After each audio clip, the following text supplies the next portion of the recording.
आंदोलन सुरू करतोय। एक संघर्ष समिती या प्रकल्पाच्या विरोधात आम्ही निर्माण केलेली आहे आणि म्हणून सिंधुदुर्गातल्या जनतेची सुद्धा आम्हाला साथ हवी आहे। म्हणून सिंधुदुर्ग आणि कोल्हापूर जिल्ह्यातल्या शेतकऱ्यांनी मिळून जर हा लढा उभा केला अदानी विरोधातला तरच ते पाणी वाचणार आहे। एका बाजूला इचलकरंजी सारख्या शहराला पाणी देऊ नये म्हणून लढे उभा राहत आहेत आणि इथं राजरोसपणानं अदानी उद्योग समूहाला तयार धरणातलं पाणी देऊन जवळपास 7 ते 8 TMC पाणी हे समुद्राकडे वळवायचं म्हणजे उलटी गंगा व्हायचं कारस्थान होत आहे। आणि या शेतकऱ्यांच्या लढ्याला सुद्धा शिवसेनेचा पाठिंबा मिळावा यासाठी मी आज त्यांची भेट घेतली आणि शेतकऱ्यांच्या लढ्यामध्ये आम्ही नेहमीच तुमच्याबरोबर राहू असं त्यांनी मला आश्वासन दिलं। या संदर्भामध्ये काही चर्चा झालेली नाही, कारण महाविकास आघाडीमध्ये जाण्याचा आमचा विचार नाही आहे। आम्ही स्वतंत्रपणाने लढणार आहोत। ज्यावेळी निवडणुका जाहीर होतील त्यावेळी आम्ही आमच्या भूमिकेने जाऊ, पण आज जनतेच्या प्रश्नावर जे आम्ही आंदोलन करतोय त्यासाठी आम्हाला त्यांची मदत पाहिजे म्हणून मी त्यांना आता भेटलो। मवियाशी मला काही देणं घेणं नाही। मी वेळोवेळी स्पष्ट केलेलं आहे की मवियाच्या माध्यमातून त्यांनी जे काही विशेषतः काँग्रेस राष्ट्रवादीनं कारखानदारांना पूरक अशा प्रकारचं FRPचे तुकडे करणं किंवा भूमी अधिग्रहण कायद्याची मोडतोड करून जी रस्त्याला जमीन गेल्यानंतर शेतकऱ्यांना जी काही 4 पट आणि 5 पट मोबदला मिळायचा तो 60% त्याच्यामध्ये कपात करण्याचं जी दुरुस्ती विधिमंडळामध्ये महाविकास आघाडीचं सरकार असताना केली हे आमच्या आक्षेपाचे मुद्दे आहेत आणि म्हणून आम्ही मविया सोडलेले आहे। त्या मुद्द्यावर जोपर्यंत स्पष्टीकरण मिळणार नाही तोपर्यंत मवियाबरोबर जाण्याचा प्रश्न राजू शेट्टीजी, तुम्ही ज्या मवियाला विरोध करतात त्याच मवियाच्या सरकारचे नेते किंवा मुख्यमंत्री उद्धव ठाकरे होते, पण तरी सुद्धा त्या धोरणाला आमचा विरोधच आहे।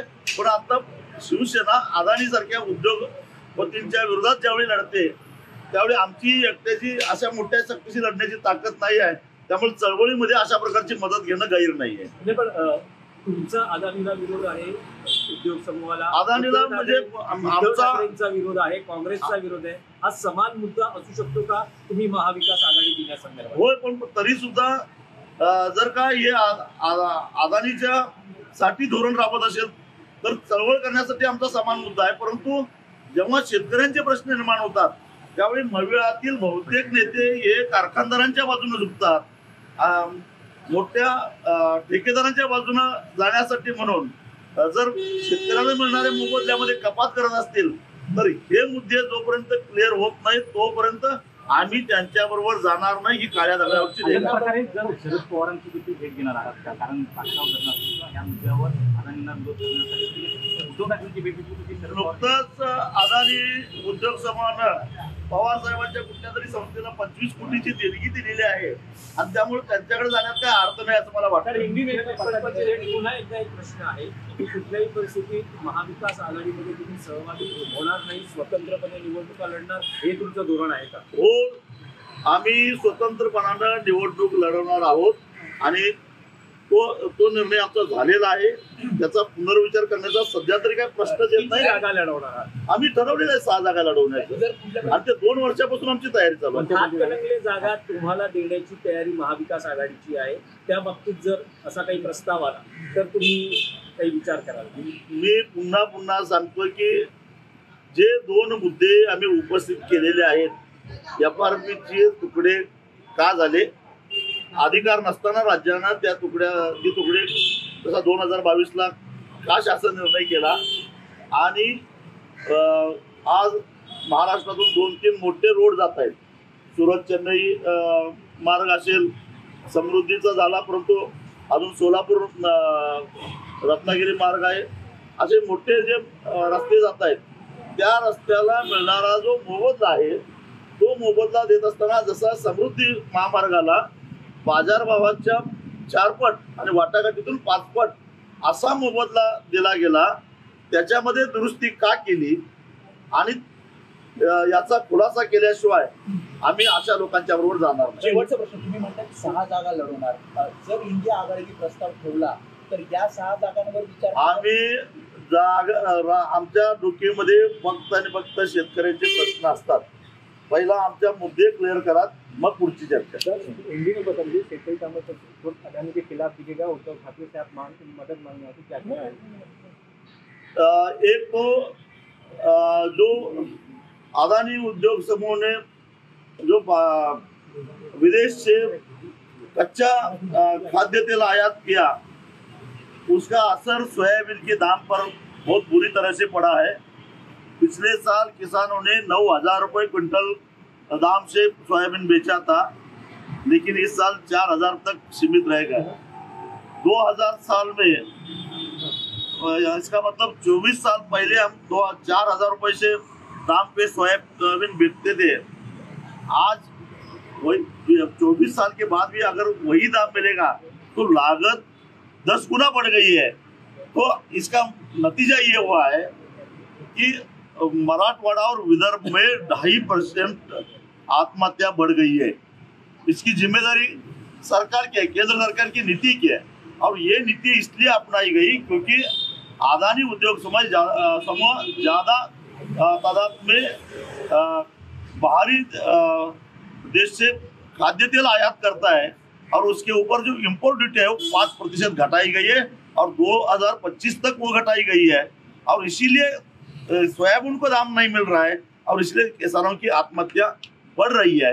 कोल्हापुर जिले में एक जो बांध है नदी पे, वेदगंगा नदी पे, उसके ऊपर एक अदानी का प्रोजेक्ट आ रहा है और वो प्रोजेक्ट के जरिए 8,300 करोड़ का जो प्रोजेक्ट है उसमें 2,2100 मेगावाट की बिजली बननी जा रही है और वो पूरा का पूरा पानी अरबी समुद्र में जा रहा है.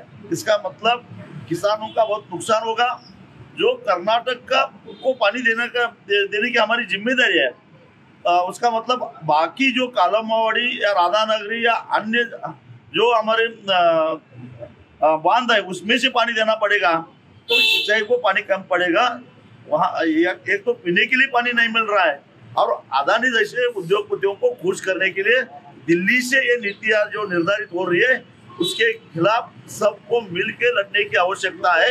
इसलिए मैं उद्धव जी को मदद मांगने आया था क्योंकि उन्होंने मुंबई में अदानी उद्योग समूह के खिलाफ, धारावी के खिलाफ जो आंदोलन किया है.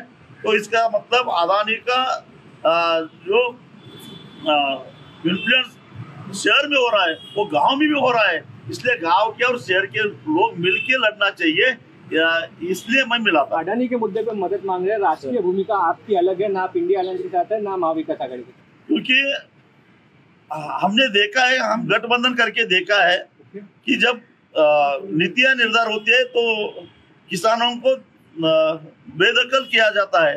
इसलिए हमने तय किया है कि अपने बलबूते हम चुनाव लड़ेंगे. लेकिन सीट शेयरिंग के फॉर्मूले पे कुछ चर्चा हुई क्या? आपको हाथ कलंगले जो लोकसभा चुनाव क्षेत्र है वो छोड़ने की महाविकास आघाड़ी की तैयारी? एक तो महाविकास आघाड़ी में फिर शामिल होने का कोई सवाल ही पैदा नहीं होता है क्योंकि हमने जो आक्षेप लिया था, जो मुद्दे उठाए थे, उसका जवाब आज तक हमें मिला नहीं.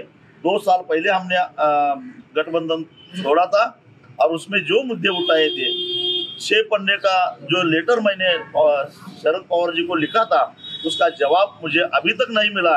इसलिए वापस मविया में जाने का कोई सवाल ही पैदा नहीं होता. लोकसभा में कितने सीटों पर आप उम्मीदवार खड़े करेंगे? हम 6 सीटों पर उम्मीदवार खड़े कर रहे हैं और हम वहाँ पूरी ताकत के साथ लड़ेंगे. ये आपका अंतिम निर्णय है या इसमें कुछ बदल हो सकता है? ये हमारा अंतिम निर्णय है. 6 मतदारसंघ है?